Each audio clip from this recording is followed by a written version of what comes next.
उड़ा चला जाए रे जहां। Hello everyone, welcome back to my channel NS world. চলে এসেছি নতুন আরও একটা ব্লগের সাথে। আর এই ব্লগটা এর আগের দিন তো দেখতেই পারলে তোমরা, আমরা মানে ব্যাগ নিচ্ছিলাম তখন শেষ করেছি। আর এটা তারপরে ওখান থেকে বেরিয়ে মানে আমরা যাচ্ছি এখন আমাদের কোয়ার্টারের দিকে।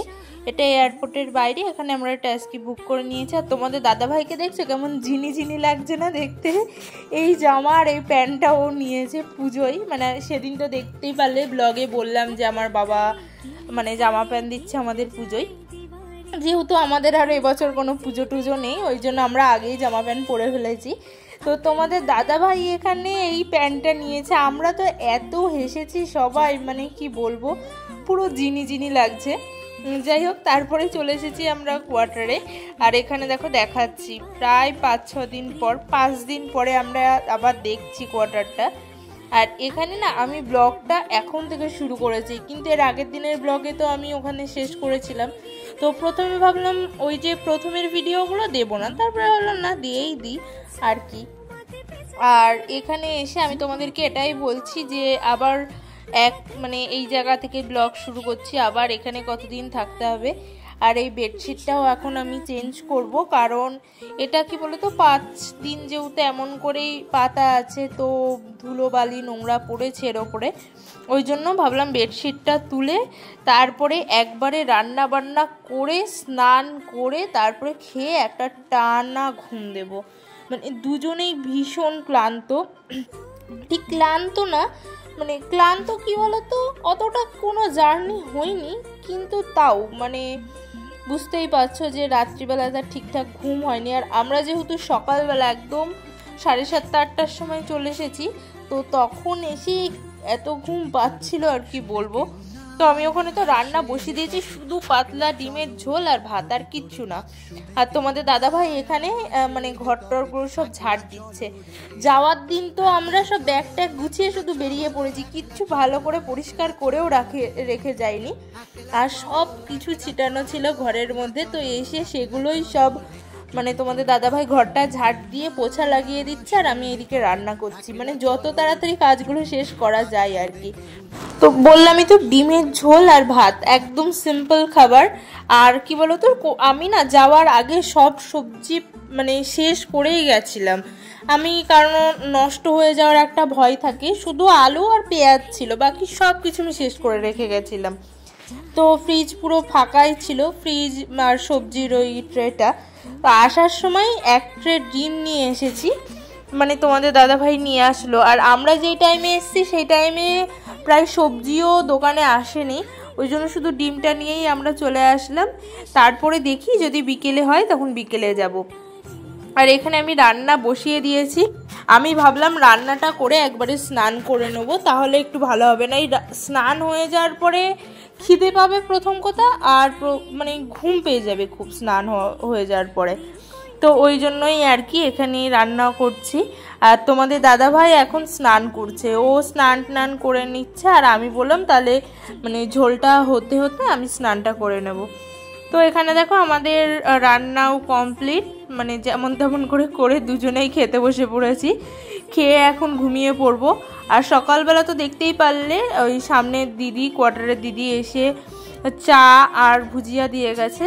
অবশ্য আমরা খাইনি, চাটা একটু খেয়েছিলাম কিন্তু ভুজিয়াটা খাইনি, যেহেতু রাত্রিবেলা ওই উল্টোপাল্টা খেয়েছি। আর সকালবেলা ওগুলো খেলেই আমার গাগুলো, তো আমি না খুব একটা এইসব মানে বেশি বাইরের খাবার পছন্দ করি না, তাও খাই মোটামুটি।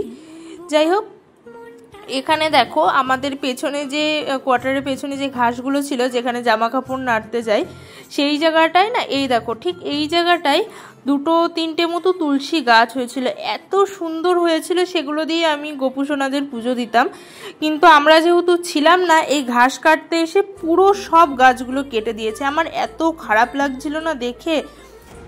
তো বন্ধুরা, আমরা কোয়ার্টারে এসে খাওয়া দাওয়া করে শুয়েছিলাম, তারপরে একটু আগে উঠলাম, এখন বাজে 5-5:30 দিয়ে উঠে খেলাম আমরা এখন। তারপরে রেডি হয়ে নিয়েছি দুজন।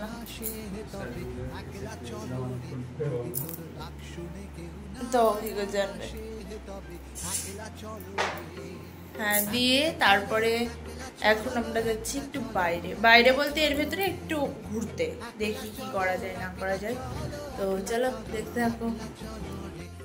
আমি তো এসেই যখন দেখলাম ঘাসগুলো কেটে দিয়েছে, তখনই আমি দিদিকে বললাম যে এখানে আমার তুলসী গাছ ছিল, কেটে দিয়ে গেছে।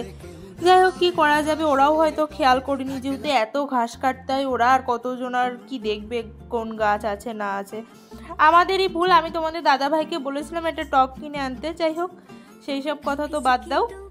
এখানে ঘুম থেকে উঠে দুজনা মেলা চলে গেছি, বললামই তো একটুখানি ঘুরতে যাব ভাবলাম, আর কটা জিনিস কিনে নিয়ে আসি, সবজি দেখি পাই কিনা। এখন যেহেতু সন্ধ্যা হয়ে গেছে, এখানে না সন্ধ্যাবেলার দিকে তেমন ভালো সবজি পাওয়া যায় না, প্রায় সবই শেষ হয়ে যায়, কারণ দিনের দিন সবজি আসে আর দিনের দিনই সব বিক্রি হয়ে যায়। তারপরে চলে গেছে এই দেখো মাছ মাংসর দোকানে।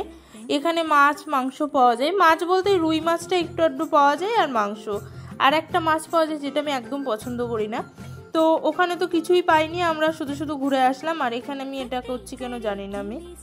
যাই হোক, বাড়ি এসে আমরা আবার বেরিয়ে পড়েছি এই যে কচুরি আর পেস্ট্রি খেতে। আর এখানে একটা স্প্রাইট অর্ডার করেছিলাম। আমি এখন ড্রেস চেঞ্জ করে নিয়েছি, আর এদের এখন হবে ডিনার। এখন বাজে 8টা মতো, মানে ওদেরকে খেতে দেবো। আর এইদিকে তোমাদের দাদাভাই খেতে বসে পড়েছে। ও যে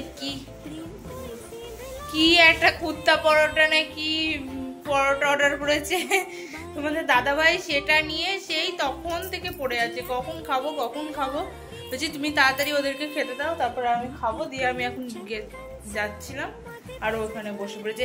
আমি ভাবলাম কি কুত্তা পরোটা না কি পরোটা, মানে পরোটাই। এখন তো দেখছি আলাদাই স্ক্যাম চলছে এখানে। কি কুত্তা পরোটা, আর আমাদের আজকে রাতে ওই কুত্তা পরোটা না কি পরোটা আর বিরিয়ানি। এবার পরোটাতে তোমাদের কি স্ক্যাম সেটাও তোমাদের দেখাই, মানে পরোটা কি হয়েছে। আর এটা হচ্ছে কেরালার ডিশ, এটা হয়তো। যাই হোক, আমাদের এটা একটা কেরালা রেস্টুরেন্ট থেকে অর্ডার করা হয়েছে। তোমাদের দাদাভাই এসে থেকে বলছে বাইরের খাবার অর্ডার করি, আমি করতে দিইনি। দুপুরটা তো তাও ঘরে খেয়েছে, এখন ওকে ঠেকিয়ে রাখা যাবে না। তো এই দেখো, তো এটা যে কোন অ্যাঙ্গেল থেকে পরোটা সেটা তো আমি প্রথমে বুঝতেই পারছিলাম না। এটা আসলে কুদ্রি পরোটা এমনই কিছু একটা নাম ছিল। যাই হোক, অনেকদিন আগের তো, ওই জন্য ভুলে গেছি।